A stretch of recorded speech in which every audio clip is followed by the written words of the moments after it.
Hi, and welcome to the Jack and Ian Show. This is the very first episode of the show. I am Jack Laughlin, and this is Ian Napetian.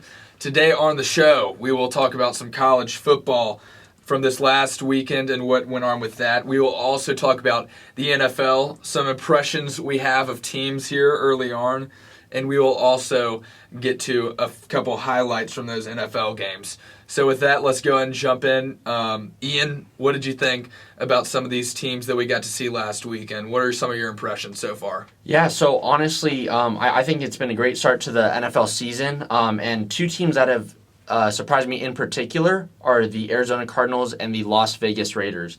And so to me, the Cardinals have just been absolutely lights out. Week one, their defense was on top of everything. Chandler Jones, for example, he had 5 sacks. He was the big star on the defense that week. And going into week two, some people were uncertain if the Cardinals were going to continue this great run of form. But honestly, Kyler Murray at the helm, at the wheel for the Cardinals, he's been fantastic. He has 689 passing yards over the first 2 games, 7 touchdowns and 3 picks. And so I think he's been fantastic for the Cardinals. And I think there's a lot more in store for this organization. I think you're right about the Cardinals, especially. I mean, I have Kyler Murray on my fantasy team, thank God. He has been absolutely incredible.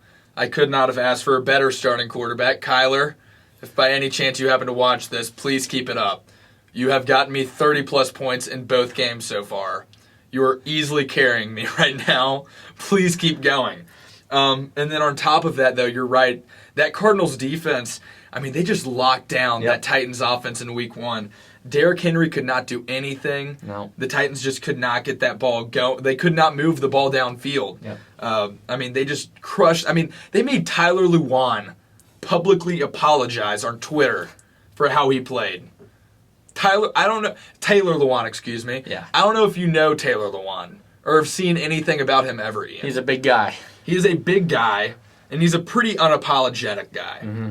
But he apologized because of how poorly Buda Baker, man, that guy just ran him into the ground. They looked bad. Yeah. I mean, and obviously they're not bad because how we saw them play against the Seahawks. Yeah, exactly. Which just shows how good that Cardinals defense was. Exactly. They look great. Yeah. And Kyler Murray's look great too. Yep. So good first impression. Yeah, and so on the topic of the Titans, we're going to get to them a bit later on in the show, but I do want to get back to another big team that's impressed us this year, and it might be a bit biased to some of those out there that know me, but I have to be honest, my Las Vegas Raiders have surprised me completely. Yeah. Honestly, going into every season, I don't know what to expect.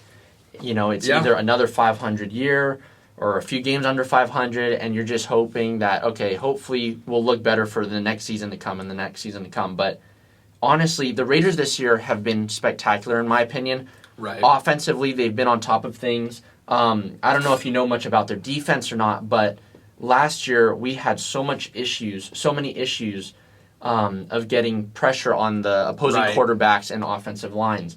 And that was the problem because as a defense, if you gave if you gave the opposing quarterback so much time, eventually coverages will break down in the backfield, and so someone's going to be open. And so without that pressure, you just allow the quarterback to sit comfortably back there. But that hasn't been the case this year at all. And with the addition of Gus Bradley, our new defensive coordinator, things have just been completely different. And I think we have to give credit to not only Gus Bradley, but Max Crosby as well, who last year was one of the brightest spots on the Raiders' defense. And this year, I think he's at the heart of the defensive line. He has 2 sacks, both of them coming against Baltimore. And his presence, along with other players like Carl Nassib, it just creates this defensive line that just becomes a bit overwhelming at times for other opposing offensive lines to deal with. Yeah, you're absolutely right. It finally does feel like Gruden's kind of settled in. Because you forget, when he first got there were so many internal things going. I mean, they were on Hard Knocks that first year he was there, which could be a distraction potentially. You had the whole Antonio Brown situation where Antonio Brown, people forget that he was ever on the Raiders. Exactly. I mean, he played 2-3 games for him, maybe preseason, and that was just preseason. Exactly. And so you forget how many off the field, like how many distractions they have. Yeah. And also just getting rid of Mack too. Yep. And trading him to Chicago. Yeah. I mean, he was at the time, I mean, he still is such a dominant defensive force. He is. And it was so hard to replace, and they didn't get that much back for him. No, nothing. They got nothing back. I mean, they did not get much back for him at all. And so they had a lot of change happening. Mm-hmm. You got rid of your best defensive player. You brought in a guy that was supposed to be a great wide receiver that then didn't. He was He's gone. a bit of a bust. Yeah. He was gone. Yeah. And then you also had a new head coach, an entire new coaching staff. Yep. And so that can be tough on a team. Yeah, totally. You know, and you saw Carr have some tough years there, and you forget that before that, I mean, the dude was an MVP candidate at one point. Yep. He was. Yeah. And then all this stuff happened, and he just kind of fell off with that as the Raiders kind of. I mean, and they were changing cities too. Yeah. There was so much change and so many issues within that organization. There were so many distractions.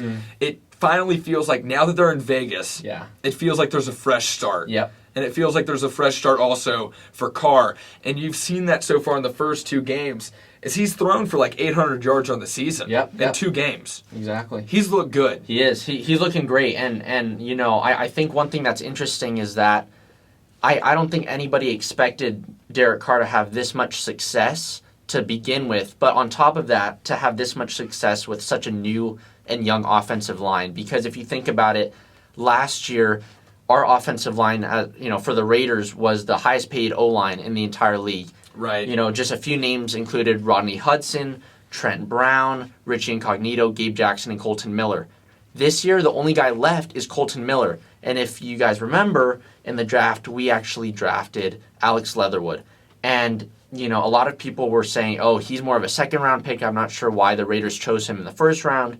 And I totally understand the fact that we need to rebuild our offensive line. But just getting back to the point, though, I don't think many people expected Carr to have this kind of impact with such a new offensive line that we do have this year. Yes. And it's been seen. I mean, they beat 2 good teams so far. Yep. They have not played 2 bad teams. They beat the Steelers and they beat the Ravens. Yep. Those are 2 good teams. Those are playoff teams. Yeah, exactly. And the Steelers' defense, let's remember, is one of the top defenses in the league. Yes. And also, you know, you can have your disagreements with how good their offense is. You know, with the likes of Juju Smith-Schuster, Chase Claypool, but their offense, although it's not the best this year, it's a scary offense to play against. And knowing the Raiders, who had a defense that were notorious for blowing coverage, averaged 30 points given up per game, I just didn't expect this out of their defense, and so I'm really pleasantly surprised, and I think the football world is as well. I think so. I mean, they're one of the few teams. I mean, there aren't many 2-0 teams in the NFL right now. No, many of them have lost. Yeah. And I mean, the Raiders are one of the 2-0 teams. Yeah. I mean, they could not. This is exactly the start I think you could have asked for, Ian. Yep. It could not have gone better for you. It couldn't have. And on that topic, about teams not being 2-0, let's move on to our disappointing teams. And Jack, you want to take it away? Sure. There have been many disappointing teams. I think for me, we were talking about this a little bit before the show. Jacksonville. Now, they have a lot of newness. They got a new quarterback. They got a new head coach, for starters. Urban Meyer's been disappointing. Yeah. He's been retired for a few years from Ohio State. And this is not the first time that he's come out of retirement. I mean, he retired from Florida, came back, and started winning at Ohio State. So why not come back and start winning again? Well, apparently, he is you see that. I'll put it like this. You see this a lot, I think, where a lot of coaches can be really good in college and not good in the pros. Yep. And a lot of coaches can be really good in the pros and not good in college. Exactly. And I think Urban Meyer could end up being one of those guys. Yeah. It just doesn't work out with some coaches. And I think a lot of it has to do with a lot of coaches that are players coaches in college. They don't translate to the NFL. Yeah. You look at what happened with John Calipari. John Calipari was a college coach who could not have been more successful. And then he went to the NBA to coach for the New Jersey team, the New Jersey Nets. And they were terrible. John Calipari is one of the best coaches in college basketball because he's a really good players coach. He recruits really well because he is so good at getting players to like him. Now the issue is, once you get to the pros, those guys aren't playing for you anymore. They're playing for the paycheck. If we're being honest, they're playing to win and they're playing for a paycheck. They now have another factor in the equation because these are guys that have things like families and mortgages. So they need their money. So there aren't many college players that are like that. Yeah. And so I think a lot of times you end up seeing these pro coaches or college coaches that end up trying to make a transition to the pros and it doesn't work out. I think we could look back in 2-3 years and see that is the case with Urban Meyer. Yeah. Now, on the other hand, Trevor Lawrence has been horrendous. Trevor Lawrence was a great quarterback at Clemson. He was fantastic. And coming into the draft, I'm sure you remember, people were saying this guy is a fantastic prospect, which he was. And granted, we're two games in. Yeah. But first impressions are not great. Yeah, totally. They're not. They lost to Houston. Let that sink in just for a few seconds. Houston, Yes. who have Tyrod Taylor because of Deshaun Watson's horrific offseason. We talked about off the field distractions with Oakland or Las Vegas. Yeah. They were Oakland at the time. Yeah. Now they're Las Vegas. They got off the field Yeah. issues too. Exactly. They do. They have plenty. Yeah. And they just beat you by I think 16. Jacksonville. Yeah. And also Houston is a team with zero talent. Mm-hmm. Yeah. They really have none. They have a washed Mark Ingram. They have Tyrod Taylor, who has been around the block a few times. Yep. They've got nobody. Yeah. Literally nobody. Yeah. And yet, here they are beating Jacksonville by double digits to start the season. Yeah. And also, I do want to add one thing that I think about with the Jaguars is the fact that they haven't been running the ball nearly enough. And, for example, James Robinson had he was kind of the bright spot of the Jaguars last year, especially towards the end of the season. And I think people were really excited to see the kind of running back that he could become in this year. And so I kind of feel like the Jaguars are so focused on giving the ball to Trevor Lawrence to the point where they're not having a variety of play schemes, and it's just they can't always expect Trevor Lawrence to be the guy throwing the ball for every single play.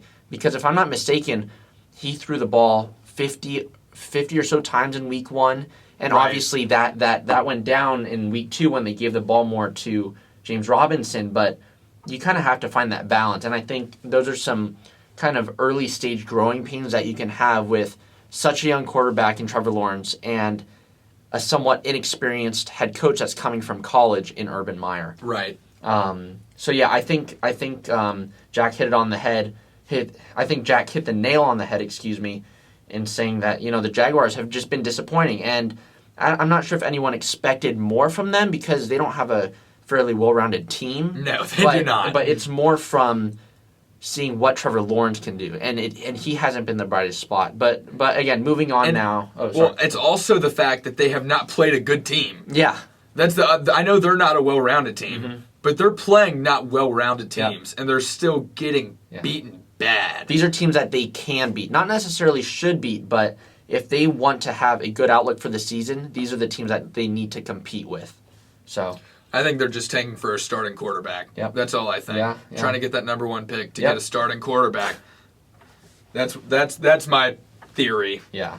All right. And then so next up, we do want to talk about a team that will need a new starting quarterback. Yeah, because let's just be honest, Zach Wilson in week 2 was absolutely horrendous. I mean, I try not to be judgmental, but the thing is, he deserves it. Yeah, having 4 of your first 10 passing attempts, go for interceptions, that's just not good enough. And so it's just not good. It's terrible. Yeah.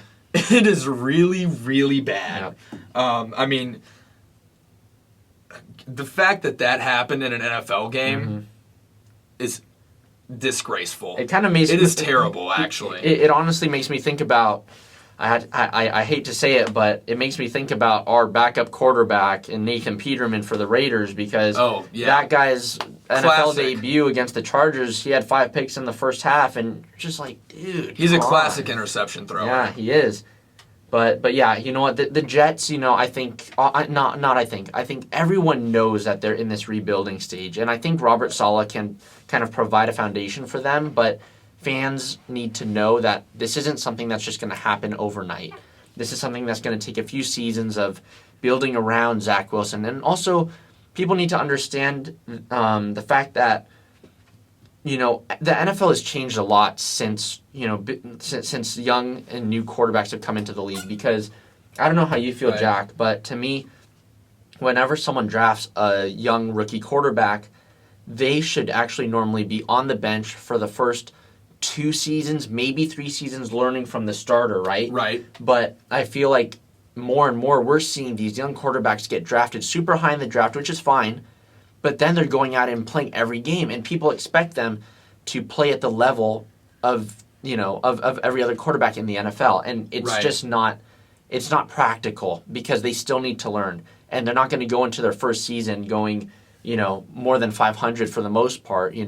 So and I think we've seen that in players like Patrick Mahomes who have had Right. Alex Smith in front of them, someone that's not the greatest quarterback in the world, but is a great person to learn from, whether that's in regards to leadership, mentality, or just playing the game. And so, I think a lot of quarterbacks now, like Trevor Lawrence and like Zach Wilson, are kind of being thrown to the hounds, essentially, by being drafted and just being named a starter. Right. I agree with you. I think a big issue is that fans have become very impatient. Yeah. Which I think, in fairness, they want to win, and they want to win now, which is what a fan's purpose, that's what fans do. However, I think when you do have a young quarterback, it is important to try and be patient. Yeah. They're not going to be amazing immediately. Mm-hmm. Very few are. And also, you do see a lot of quarterbacks start well, and then they kind of fall off. Yep. That happens too. So it's important to give it time for them to be able to develop and actually be sure about what they can be as a pro athlete. And yeah, just the Jets. They're just the Jets, and it also can't feel good for them to then turn around and see Sam Darnold be decent. Yep. That's tough. They just let go of him, and that's an example. I bring that up only because I talked about being patient. Yep. You can't help but think maybe if they were patient. Yeah. With Sam Darnold, because now he's not a great quarterback by any means. No. But he gets the job done. And also, could you have, maybe if the Jets thought about it a bit more, could they have drafted a quarterback like Zach Wilson and let him watch someone who's been in the league like Sam Darnold just for a few more years than him and just kind of develop under him and then get rid of Sam Darnold? But, Right. whatever it is, the Jets are off to a terrible start, just like always, and just the same way that everyone expected them to be. Right. But yeah. I do have one more, and that is Jameis Winston is back to his prime of his career playing. Yeah. He started fantastic against the Green Bay Packers. Yep. He looked great. And then they went on the road to Carolina, Sam Darnold's team, and he threw for 50%, 111 yards, and 2 interceptions. Yep. This is your classic 30-30, touchdown interception ratio for Jameis Winston. Yes. This is what you're getting now. But, we'll see. Yeah, no, he's back to doing Jameis things. Yeah. Yeah, I think one more game. We got. Okay, what? Let's think about games that were awesome this last weekend. Yeah, so I've had enough of discussing people that sucked. For sure. All right, so yeah, let's try to get on to the positive side of things and talk about the game of the week, in my opinion, and I think Jack would kind of say the same. And that was just watching Aaron Rodgers and the Packers just get back to their good, normal selves, because Felt good watching that. yeah, it was good because especially after the offseason and all the controversy between Rodgers and the Packers and Matt LaFleur, the way they started out against the Saints, scoring only 3 points, that was embarrassing, right? And so I think everyone was glad to see the Packers kind of get back to their normal selves. Absolutely. Rodgers had a great game. He didn't throw for the most yards, but he saw 255 yards, 3 touchdowns, no interceptions, which was the highlight. Yes. I think we both saw the game last night, and Aaron Jones was He was just fantastic. insane. And I mean, he's been a thorn in the side for the Lions even last year and the year before. And I don't think anyone else would have expected otherwise. And Aaron Jones last night, he didn't have the most yards. He had a total. He had only 115 total scrimmage yards, but he had 4 touchdowns, 3 of which were receiving touchdowns. So no, he played a fantastic game. Yeah. I mean, he was awesome. I mean, and you love to see it, especially considering like the dad thing and stuff. I mean, it was just an all-around great game for the Packers. Yeah. I mean, and also even beyond that, they were able to, hold the Detroit Lions to 17 points. Yep. Did they even score in the second half? The Lions. I don't think they can't scored in the remember. second half. Let's see. Here, yeah, look it up real quick. I don't think they did. Detroit Lions. A few moments later. All right, I think we're back. I think we were talking about how Aaron Jones's dad had found the end zone more times than Detroit did in the second half. I think that's what we were saying. Yeah, but no, honestly though, the Lions didn't end up scoring any points in the second half, which was, I mean, honestly, you have to give credit to the Packers defense because Packers defense ended the season off terribly last year when King gave up the bomb to Tom Brady and the Buccaneers. And so I just think the Packers really had just a polar opposite performance this week. Yeah, it was good to see them turn it around. And I mean, if you just compare the statistics from this week to last week, I mean, Rodgers last week against the Saints, 133 yards, no touchdowns, and 2 picks. And not only is that a terrible stat line, but also there's a lot more going on within the game that I think concern Packers fans. Right. And also just fans in general. And that was just the fact that Rodgers didn't look like he wanted to be there. No. He looked very dejected. unmotivated. He looked unmotivated. He looked dejected.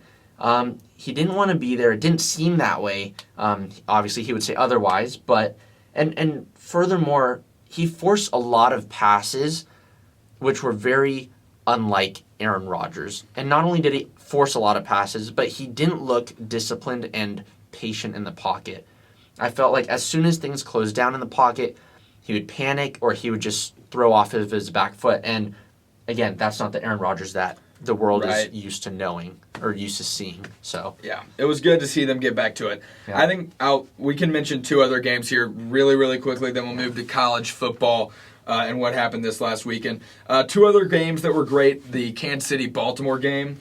Baltimore finally got over that Kansas City hump that they were the thorn in their side forever, and finally they won against them in an unbelievable fashion too. I mean, recovering a fumble with under 2 minutes left and going for it on 4th and 1 in Kansas City territory. That's ballsy. It could not be more ballsy, and it worked out. That was unbelievably fun to watch. Another one was the Titans-Seahawks game that went to overtime. Titans were down the whole game, ended up winning in overtime on a field goal. Derrick Henry looked awesome after not looking great against the Cardinals. That was another good one. No, he was fantastic. And just quickly, we do want to announce the Players of the Week, just quickly. Yes. Before we move on to college football. And obviously, I think everyone knows who the AFC Player of the Week is, and that's going to be Derrick Henry, just like how Jack said. Yes, he was awesome. Absolutely insane. He got off to a slow start against Seattle. I think everyone noticed that. But in the second half, the dude went off. I mean, he had a total his total yards from scrimmage, 237 with 3 touchdowns, and he had that big kind of turning point play when he rushed for 60 yards, took it to the house to top it off against Seattle. That was an awesome play. Yeah. All right, what's the other player of the week for me? So now moving on to the NFC, we've got Kyler Murray who just pretty much thrashed the Vikings. I mean, obviously it was a very close game, 34-33 Cardinals, but this guy's insane. He can throw off his back foot. He can make jump passes. He can throw from the side. And it's like his elusiveness and his ability to extend the play just makes him so difficult to contain as a defense. And just for example, Kyler Murray went 29 for 36. He had 400 passing yards, 3 touchdowns. He had 2 picks, which, kind of tainted the stat line a bit, but honestly, he's just crazy. He's crazy good. And he had a rushing touchdown on top of that. So yes. All right. With that, I think let's go ahead and talk about some college football that happened this last weekend. To start out, the big game of the week, the game that was College Game Day, my Auburn Tigers, the team that I love, lost on the road to Penn State because apparently it's impossible for us to beat a top 10 team on the road ever. Bo Nix, now a third-year starter, he looked good through the first 2 games, and then this last game just fell off. Did not look nearly as great, which also, just referee-wise, it was just some questionable stuff going on. I personally hated to see it, but I think they'll bounce back fine as Penn State. I mean, they also look good. Another game, Oklahoma fans should not be comfortable. This is just other news, I guess. Oklahoma fans thought this was the year. Their defense was supposed to be vastly improved. Spencer Rattler was the favorite to win the Heisman Trophy. And they have not lived up to the hype. They barely beat Nebraska, which is not good. And in that game, Spencer Rattler threw for only 214 yards, which sounds fine, but then when you realize it's Nebraska, it doesn't. Exactly. And then he only had 1 touchdown, and that touchdown was a 3-yard little dump pass. Now, here's the thing that's really disturbing. 2 things that are really disturbing. And Ian, I'll let you think about this here. Here, you get one of them. I'll let you. What? Here, there's one of them right there. Oh, this. Yeah. Okay. Yeah, so big stuff. So as you can tell, I am not the expert when it comes to college football. So Jack is helping me here, but Right. basically Oklahoma is in deep crap right now. They didn't only barely beat Nebraska, but they've been held to 27 points or less in 3 of their last 5 games when playing against top 10 teams. No, it's oh wait, that's almost it. They have been held to 27 points or less in 3 of their last 4 games against Power 5 schools. Now that doesn't sound terribly bad. Shout out to Ian, by the way. Yeah. That doesn't sound terribly bad, but before December of 2020, a Lincoln Riley-led team had never been held to fewer than 30 points. Ever. Wins, loss, it doesn't matter. They'd never happened. But in 3 of the last 4 games against Power 5 schools, they have been held to 27 points or less, which is very bad. Now, the other one is they have averaged a yard less of offense per play this year, which also should be discouraging. Overall, just Oklahoma has not lived up to the hype that they should have lived up to. Now, another school that has not lived up to the hype is Clemson. Yes. Now, their issue mainly lies at quarterback. They're having to replace Trevor Lawrence, the number 1 overall pick, who we talked about earlier, who has not done well. But in college, he was awesome. Mm-hmm. He was really good. And the issue they have is their new starter, DJ Uiagalelei, has been held to a 59% completion rate through 3 games. He is under 60%. Under 60% of his passes are completed, which is bad. He also has 2 interceptions on the year and only 1 touchdown through 3 games. One of which was against a nobody, and the other one was Georgia Tech.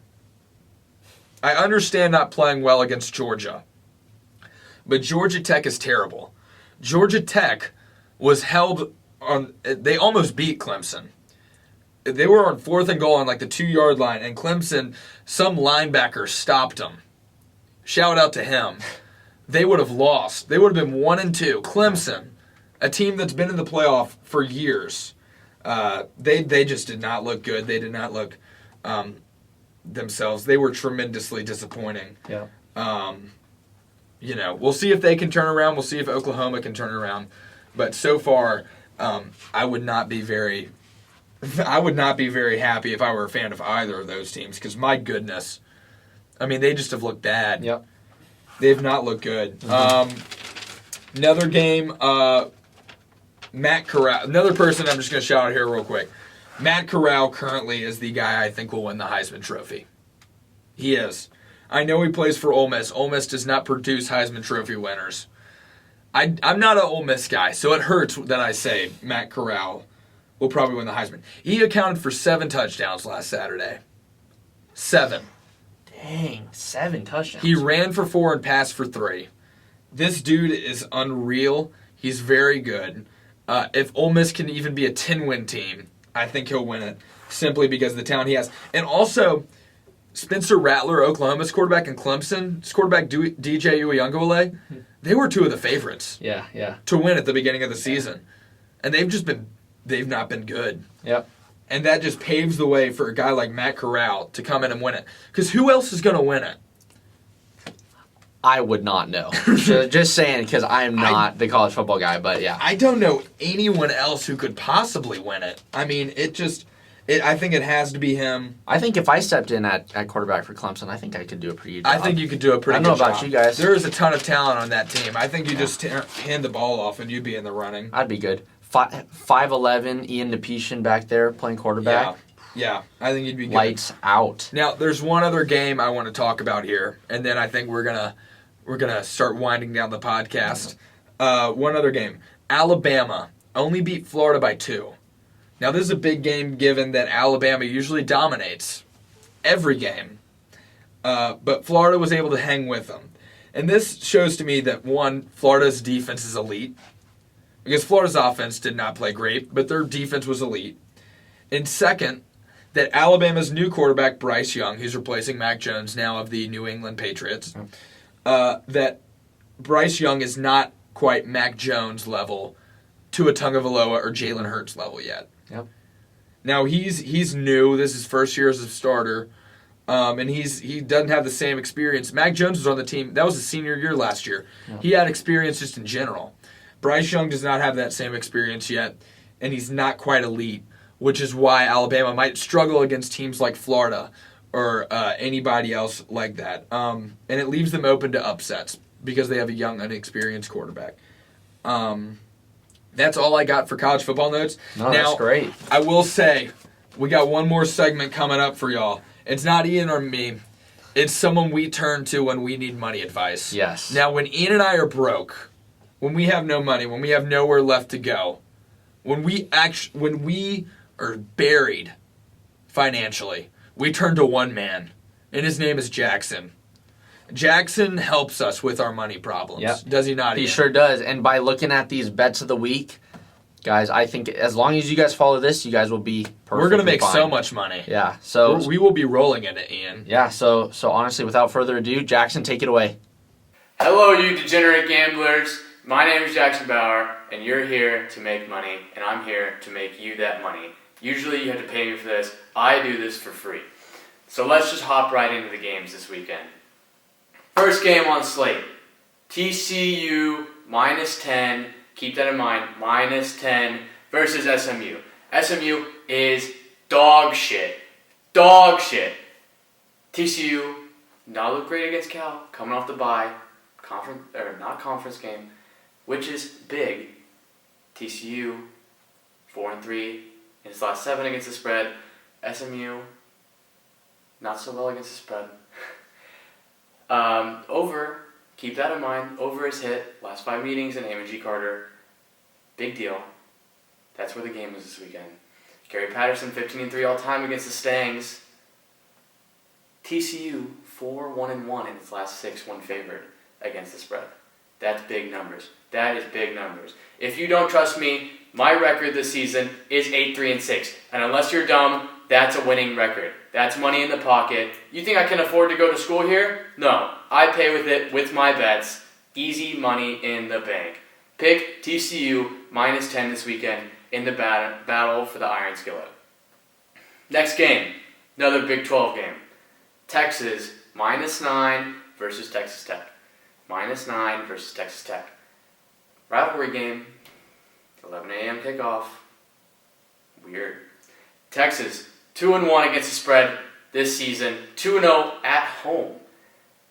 They usually kick ass against Texas Tech. Take my word for it. I'm 8-3-6 this season. Winner. Herman's gone. No more Herman. Sark's the guy. All gas, no brakes. Like his message. Shaky game against Arkansas. Bounce back against Rice. Maybe going back on the right track. I like him. -9 versus Tech. Casey Thompson's legit. So is Bijan. That offense is firing on all cylinders now. Tech won't have an answer for this offense. Tech's defense is not good. Hasn't been good. Gave up 63 against Texas last season. Basically the same defense. Bad defense. Texas -9. That's all you need to remember. Next game, Big Ten. Defense. Wisconsin -5.5 versus Notre Dame. In Wisconsin, jump around, get crazy. That's a tough atmosphere to play in. No way Notre Dame can cover that. Wisconsin, by 2 touchdowns, cover it, -5.5. Notre Dame doesn't look legit, bro. They suck. They barely beat Florida State. Florida State 0-3 now. Florida State lost to Jacksonville State. That basically means Jacksonville State is almost as good as Notre Dame. What does that say about Notre Dame's program? Not a lot. Tough atmosphere. Notre Dame won't be able to handle it.